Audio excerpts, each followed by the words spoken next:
আমি এখন সব বুঝতেছি। এইসব নিয়ে এত চিন্তা করিস না, আল্লাহ ভরসা।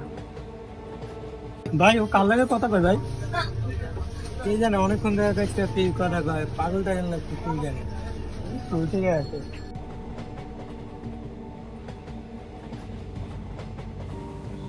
দোস্ত, জায়গাটা খুব একটা সুবিধা লাগতেছে না। হ্যাঁ ভাইয়া বলো। কই তুই? জিসান তো আত্মহত্যা করছে। কি? বাট জিসান